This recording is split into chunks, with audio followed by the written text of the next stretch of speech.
Buenas, mi nombre es Nicolás Funaro y voy a proceder a explicar mi análisis sobre el juego Mrs. Pac-Man. La razón principal por la que he decidido analizar Mrs. Pac-Man es por el hecho de las muchas similitudes que tiene con mi proyecto personal llamado Point Pursuit. Acá tengo un mini GIF en donde se puede observar un poco lo que es el gameplay del juego y quería mencionar las similitudes que tiene con Mrs. Pac-Man y por qué opino que me parece que es la mejor decisión a la hora de compararlos. Para empezar, ambos juegos cuentan con un área limitada. Los niveles de Mrs. Pac-Man y mi juego Point Pursuit tienen una área limitada, lo cual no permite que los jugadores salgan de esta zona y solo trabajan acá. Por ende no se pueden esperar nada nuevo ni nada diferente porque es siempre lo mismo. Después, este es un ejemplo muy justo, pero ambos comparten el mismo objetivo, que es conseguir puntos. En el caso de Mrs. Pac-Man y Pac-Man en general, el objetivo es conseguir los dots, que son los puntos, que hay una cierta cantidad por nivel. Y en el caso de mi proyecto, hay un solo punto que se va a ir cambiando de posición una vez que se ha agarrado, y el primer jugador a llegar a 5 puntos gana. Otra similitud que tiene es el hecho de cómo están diseñados con los obstáculos. Los juegos de Pac-Man y Mrs. Pac-Man son muy reconocibles por su único y singular diseño de niveles en que están compuestos por casilleros y muchas esquinas, y yo quise obtener algo parecido diseñando estas entradas pequeñas para que solo un jugador pueda pasar a través. Por eso decidí que Mrs. Pac-Man es la mejor idea. También se puede ver acá en el GIF que mi juego cuenta con una serie de power-ups y poderes que le darán ventaja a los jugadores, pero eso en los juegos originales de Pac-Man o Mrs. Pac-Man no lo cuentan, excepto una variación de los juegos de Pac-Man llamado Pac-Man 256, que es un modo endless que cuenta con power-ups y me pareció muy interesante a la hora, pero dije, es preferible analizar a Mrs. Pac-Man, ya que, primero, voy a ser honesto, primero quise analizar a Pac-Man, pero la verdad que Pac-Man solamente cuenta con un diseño de nivel, tiene un solo mapa, y para hacer distintos niveles lo único que hace es cambiar las variables. Por ende decidí analizar a Mrs. Pac-Man, que mantiene todas las mecánicas originales de Pac-Man, no tiene nada nuevo, pero agregan nuevos mapas que son muy interesantes porque mantienen la esencia original, pero son todos muy distintos uno del otro. Entonces basé todo mi estudio hacia Mrs. Pac-Man, pero no voy a mentir que la mayor parte de la bibliografía, de la información que yo tuve era referida a Pac-Man, pero repito nuevamente, basan de lo mismo. Entonces, luego de mucha investigación y leer distintos artículos, mirar video,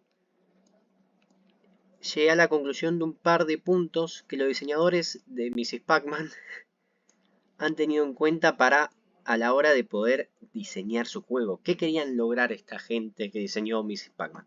Entonces empecé a hacer un par de preguntas y a contestármelas de forma particular y ver qué conclusión llegaba. Lo primero que vi, que noté principalmente, es el hecho de que en Mrs. Pac-Man, voy a decir Pac-Man porque decir Mrs. Pac-Man me voy a volver loco. En Pac-Man, siempre se busca que el jugador esté constantemente controlando a Mrs. Pac-Man o Pac-Man. No quieren que el jugador simplemente toque un botón y lo deje ir. Siempre quieren que esté ahí moviendo, pensando qué hacer, interactuando rápido, teniendo reflejos. Entonces volvió a la pregunta de cómo lo logra y qué elementos usa para lograr esto. Entonces decidí analizar lo que sería el diseño en sí de sus niveles. Acá se puede ver marcado en el primer nivel de Mrs. Pac-Man distintos conceptos. En círculo lo que marqué son las esquinas. Acá en amarillo logré marcar lo que son estos pasillos, que no son muchos pero son muy importantes. Y por último marqué estos pasajes, los preferí llamar pasajes porque la verdad no le encontré un nombre, pero son pasajes especiales que tienen una función especial. Primero que todo voy a comenzar por las esquinas. Pac-Man cuenta con muchas esquinas Es decir, puntos en donde el jugador está obligado a doblar o no. Puede seguir derecho, pero la mayor parte de las veces está obligado a doblar. ¿Por qué es esto? Como se puede ver acá en el mapa, he decidido pues, ponerlo por colores. Hay esquinas donde Pac-Man solo puede doblar para un lado. Obviamente siempre está la opción de volver para atrás, ¿no? Pero puede doblar hacia un lado únicamente. Como se ve acá en los círculos violetas. Y también existen uno que otro punto en donde Pac-Man tiene más de un solo giro. Tienen dos. Como en los casos de las esquinas verdes, en donde el jugador puede venir del lado derecho, tiene la decisión de seguir derecho o doblar hacia arriba. Y si no lo han notado, se puede ver fácilmente que son las que más abundan en el mapa, mientras que las pocas que hay son estas, las rojas, que son los únicos casos donde las esquinas te da 4 direcciones. Puede ir para arriba, para abajo, para la izquierda o para la derecha, pero son muy escasas. Ahora viene el porqué. El porqué. Allá. Como lo mencioné antes, los diseñadores buscaban que el jugador siempre esté controlando a Pac-Man. ¿Y cómo logra eso? Obligándolo a doblar. Sencillo. Si vos al jugador le pones paredes que lo obliguen a doblar, con esquinas, ¿qué sucede?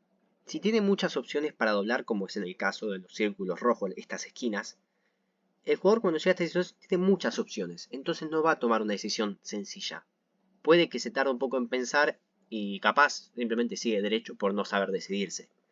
Mientras que en el caso de las esquinas violetas, el jugador está obligado a doblar, pero no tiene que pensar, simplemente dobla porque no tiene otras opciones. Y en el caso de las esquinas verdes, tiene un poco más de libertad el jugador, pero siguen siendo dos opciones, es sencillo, o es uno o el otro, y normalmente esa decisión se hace fácil. ¿Y por qué te tocha esto de esta manera? Porque no querían que el jugador piense, querían que el jugador accione. Buscan que el jugador esté siempre fijándose qué tan rápido va a girar, porque en el caso de los juegos de Pac-Man se podría dar el caso de que te choques con una pared y se quede parado ahí. Entonces querían que el jugador se fije más que todo en cuándo doblar. Luego, el otro punto que se tuvo en cuenta es el tema de los pasillos. Se va a ver que hay uno que otro pasillo acá en los costados, en la parte inferior del mapa, en la parte superior.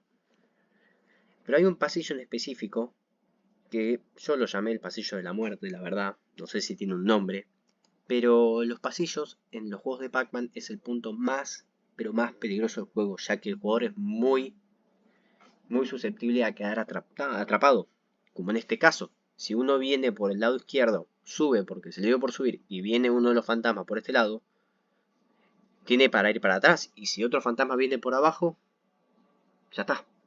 Al contrario de lugares donde puede doblar. Por ende, estos, a pesar de ser los puntos más difíciles, existen en el juego y son aplicados muchas veces. ¿Ves? En este caso está acá arriba y acá abajo hay una situación similar.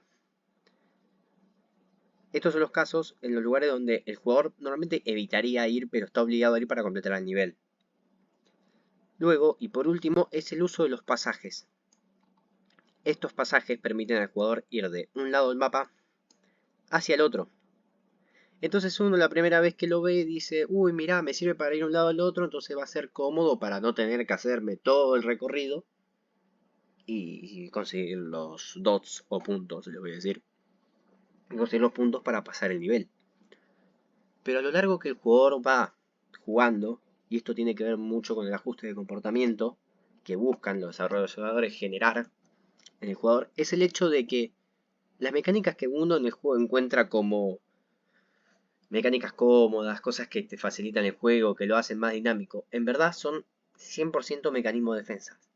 Estos pasajes no solo tienen la particularidad de mandar al jugador al otro lado del mapa, sino que si se da el caso que el jugador está siendo perseguido por, vamos a ver el caso de el fantasma rojo, que su única función es perseguirte, si el jugador se mete por acá, el fantasma no lo va a seguir por la distancia que viene, y el fantasma tendrá que recalcular todo su nuevo camino para poder de vuelta llegar al jugador. Eso al jugador le da un tiempo de descanso para poder seguir jugando y pensar qué va a hacer. Pero lo voy a hablar en un ratito porque viene con otro tema. A la larga, este diseño único que tiene los juegos de Pac-Man, Mrs. Pac-Man y todas sus variaciones, hace que el jugador nunca se quede quieto. El jugador siempre va a estar constante de girar, constante de ver a dónde va, constante en qué dirección ir, si frena, si sigue, si va para adelante, si va para atrás, si decide evitar por un lado o por el otro. Es todo culpa de este diseño que está hecho muy a propósito y se puede notar por el uso de las figuras que tiene. No tiene algo que se tiene que destacar, es que el Pac-Man, el jugador y los fantasmas siempre se van a mover por casilleros.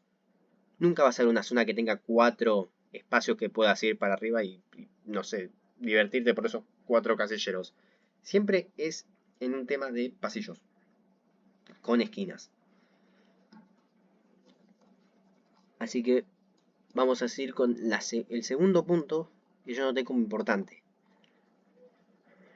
Algo que busca, que es la parte de la diversión del juego, es lograr generar unos momentos de tensión y un momento de descanso durante el gameplay. Entonces uno dice, ¿cómo puedo yo generar que el jugador sienta tensión y que a la vez se pueda tipo tranquilizar un momento? Muy fácil, los fantasmas. Los fantasmas de Pac-Man, y acá los quiero analizar, se me escapó un cuarto fantasma, pero bueno, existen únicamente 4 fantasmas. Depende de la versión de Pac-Man que uno juegue, puede que haya, no sé, un fantasma negro, un fantasma marrón, qué sé yo, eso queda el tema de los que querían explotar la saga y no sabían qué más inventar. Pero los 4 Pac-Man originales son estos: Blinky, Pinky, Inky y Clyde. Nadie se acuerda de los nombres, la verdad. Yo los tuve que buscar, no sabía que tenían nombre, la verdad. Pero el rosa, el rojo, el celeste, o cian, y el amarillo. O naranja, depende qué pantalla tenías en esa época. Pero nada, lo que es interesante es que con solamente estos 4 fantasmas, que vos decís, son iguales, lo único que le cambia es el color. Decís, ¿para qué cuerno hicieron 4? ¿Para aumentar la dificultad? ¿Qué significa? ¿Que cuanto más enemigos más difícil es? No. ¿A qué se refiere con esto? Ellos lograron que con solamente 4 enemigos individuales el juego se sienta sumamente completo. ¿Por qué? Porque cada uno le dieron una función distinta. En el caso del rojo, que es el más sencillo, el fantasma rojo lo que hace simplemente es seguir al jugador. No tiene nada más especial, solo te sigue, que es en sí el más básico y a la vez uno de los más molesto porque vas a tener su presión constante detrás tuyo sabiendo que el tipo te va a seguir hasta el fin del mundo. Sencillo. Luego introdujeron al fantasma rosa o a Pinky, que lo que hace Pinky es darte la sensación de que no es tan sencillo como el anterior, este tiene un poquito más de cerebro, porque lo que busca este fantasma es interceptarte. Siempre va a buscar interceptarte en alguna esquina y si lo sumamos con el hecho de que tenés a alguien siguiéndote, son una dupla terrible, te hacen la vida imposible. Por último, no, perdón, no sé qué dije. Luego agregaron a a Inky, que es el celeste. Que el celeste es un medio comportamiento distinto. Lo que hace este es lograr meterse entre estos dos. Si estos dos no están, si no está el rojo y el rosa, este no va a estar. Este siempre depende de estos dos. Es un comportamiento medio extraño y difícil de explicar, pero lo que busca es que el jugador piense que este fantasma es tímido. Porque si los otros no están, este no va a estar. Y lo que busca es simplemente meterse en el medio de estos dos. Por si llega a dar el caso de que si uno te está siguiendo, el otro te intercepta, este tape tu única ruta de escapatoria. Este siempre va a buscar tapar ese espacio que tenés para escapar. Él te lo va a tapar. Y por último agregaron a Clyde.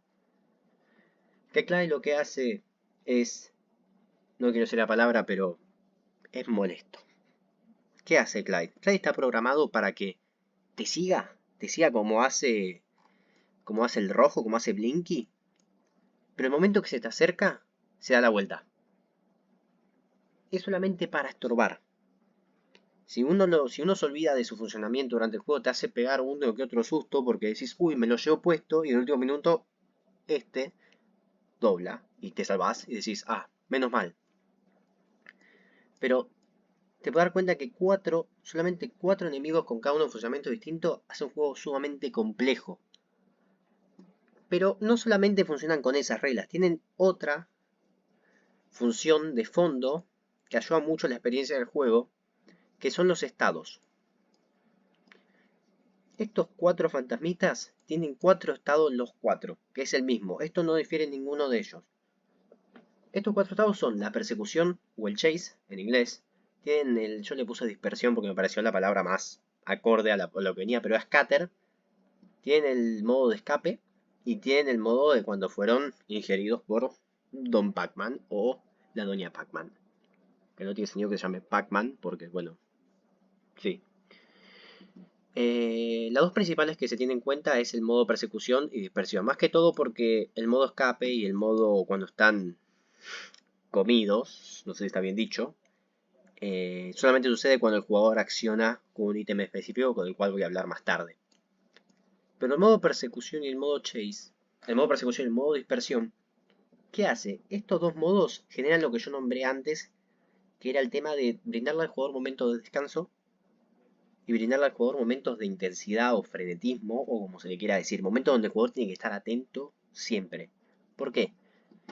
Estos fantasmas van a ir cambiando entre estos dos estados constantemente. Durante cierto tiempo van a pasar de modo persecución a modo dispersión.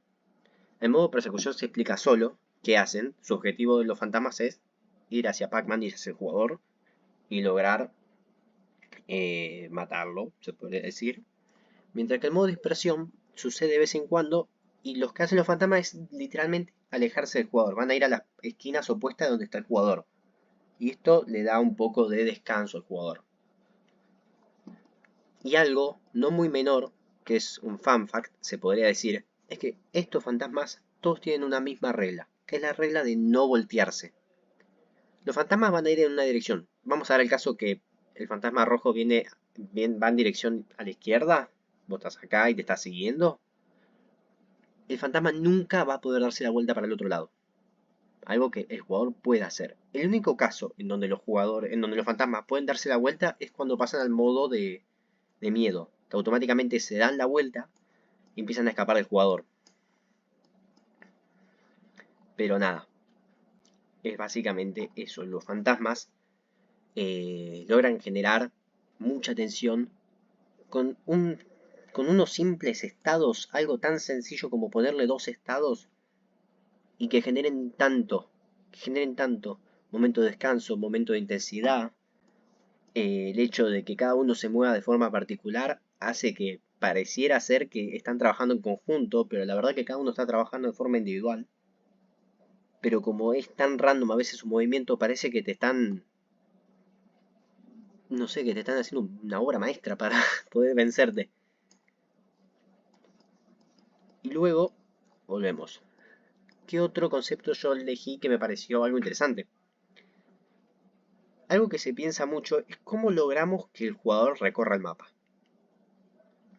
Porque a pesar de que el mapa de Pac-Man hay zonas, todos sabemos que para ganar el Pac-Man, lo voy a mencionar nuevamente, para ganar un nivel de Pac-Man, el jugador tiene que comer todos los dots del juego. Y como se puede ver siempre en la zona de spawn de los fantasmas, alrededor de los fantasmas, que es una de las zonas más complicadas, no hay dots. Pero aún así el juego está diseñado para que el jugador pase por esa zona. Y uno dice, ¿por qué está diseñado de esa manera y para qué? Bueno, ahí venimos al hecho de los consumibles o los ítems, como se le quiera llamar.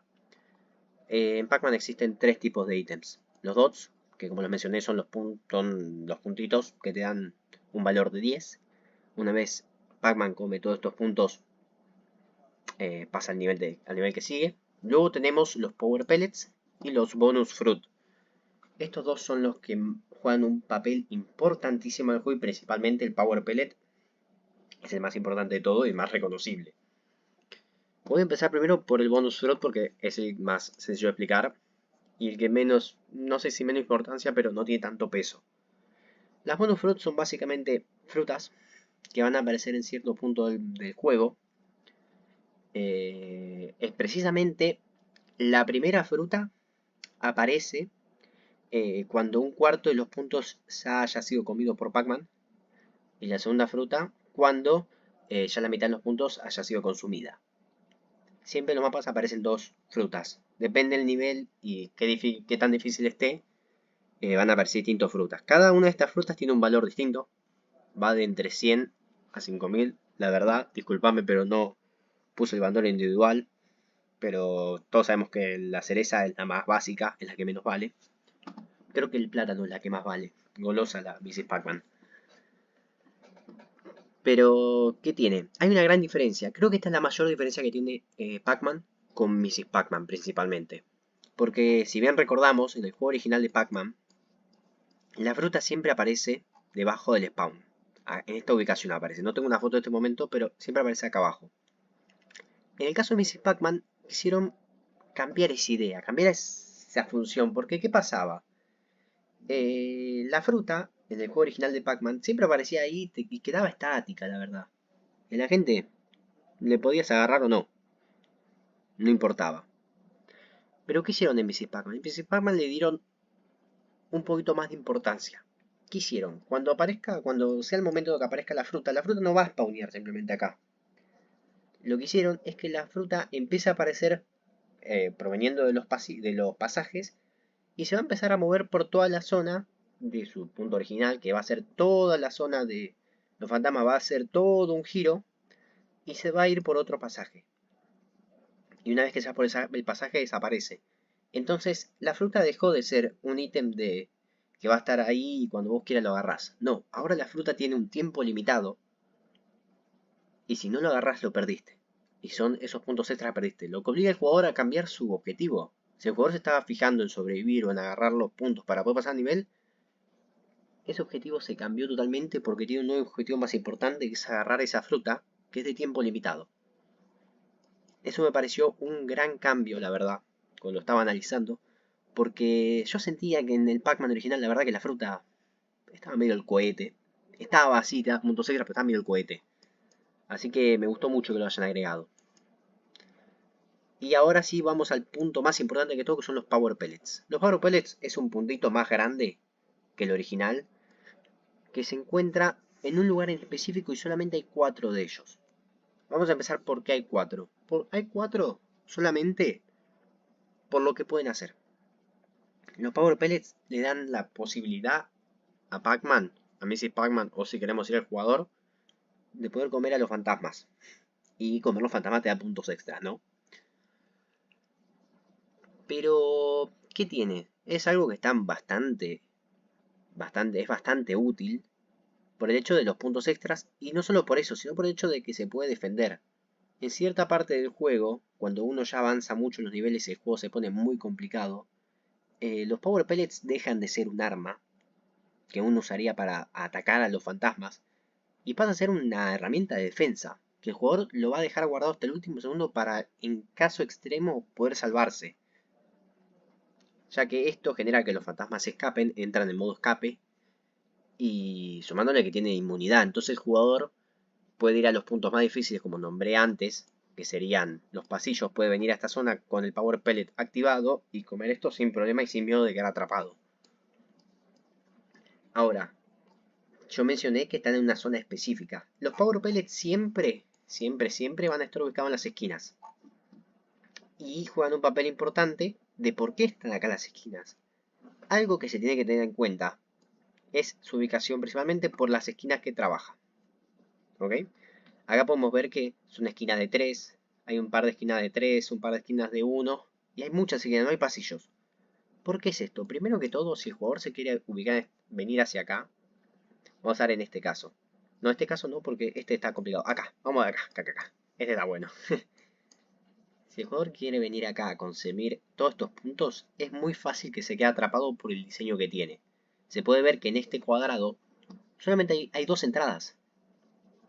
Una por aquí y otra por ahí. Entonces, el hecho de que esté ubicado acá no es por cualquier cosa. Están ubicados acá porque es un mecanismo de defensa. Principalmente eso.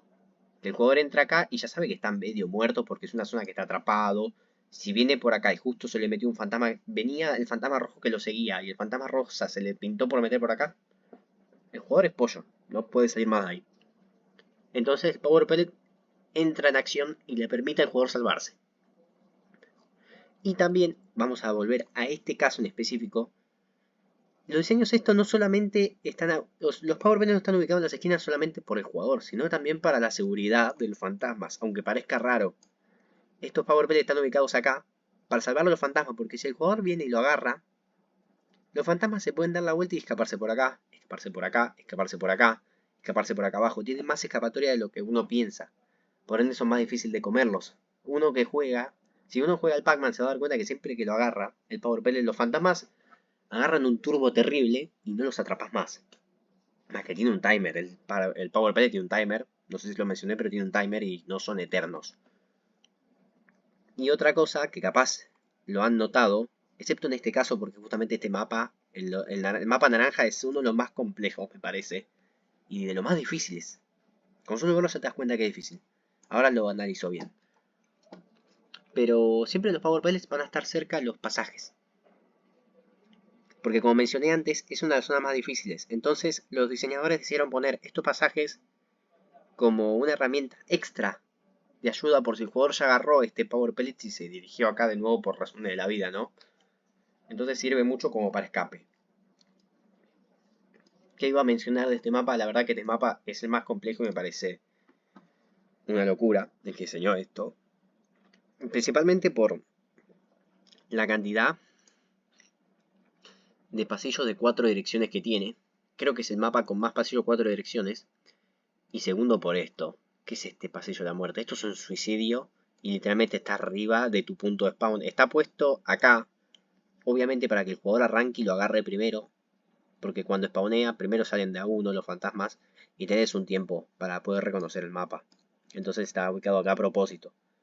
Pero la verdad que el diseño de este mapa es muy complicado, se ve. Y con el hecho de que cuente con un solo pasaje de un lado hacia el otro, te lo explica solo. Y ahora quería hablar del último punto, que en el caso de Mrs. Pac-Man esto fue resolucionado, pero en el caso de Pac-Man se notaba demasiado, porque Pac-Man contaba con un solo mapa, ¿no? Por ende, ¿cómo lograban hacer que cada nivel, porque Pac-Man tenía como 250 niveles, no me acuerdo cuál era el número, y después de ese número había un glitch, porque el autor nunca pensó que iba a haber algún enfermito que se termine todos los niveles, porque eran como 4 horas de juego. Pero bueno, otro tema. Había niveles. Y decían, ¿cómo cuerno hacemos para que cada nivel se sienta distinto si el mapa es igual? ¿Qué hacemos? Bueno, ahí viene el aumento de la dificultad en Pac-Man y cómo lo hacen. La verdad que es justamente y súper sencillo. La única manera de aumentar la dificultad en el juego era modificar las variables y lo hacían muy bien. Lo que hacían era estos momentos de intensidad y descanso que tiene el jugador, se los acortan. ¿A qué se refiere? Los fantasmas van a pasar de modo descanso a modo tipo o sea, pasan del modo de dispersión al modo de persecución de forma muy rápida y duran muy poco los momentos de dispersión, haciendo que el jugador no tenga un solo segundo de descanso y esté constantemente escapando, viendo a dónde dirigirse, evitando los ataques. Así que eso fue una solución que tuvieron y la verdad que lo hicieron muy bien en el Pac-Man original, pero ya después con el Mrs. Pac-Man y los otros modos de juego que sacaron, esto se solucionó por el hecho de agregar mapas nuevos, que a pesar de haber sido mapas nuevos, aún así le agregaban y le aumentaban dificultad, pero siempre mantenía la misma esencia, porque con el hecho de simplemente cambiar las variables, el juego era el mismo, pero no era lo mismo. Era sí y era no. Y bueno, esto ha sido todo el análisis. También análisis el tema de la puntuación, porque cada uno de estos consumidores tiene una puntuación única, que es más un tema de qué tanto el jugador se preocupe por tener una buena puntuación a que ganar el juego.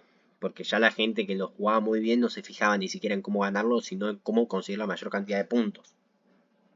Pero me parece que no es o sea, ¿es un concepto importante? Sí, obviamente, si no, no estaría en el juego.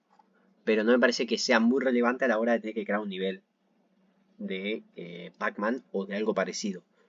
Por ende, yo he decidido agarrar de todos estos conceptos, esto es un mini resumen de los conceptos, y me pareció que los mejores conceptos que se puede usar para tener en cuenta a la hora de crear un nivel es, como mencioné antes, la cantidad y tipo de esquinas que habrá, las esquinas, como mencioné antes, juegan un rol muy importante a la hora de crear los mapas, porque esto determina qué tanto querés que el jugador se esté moviendo.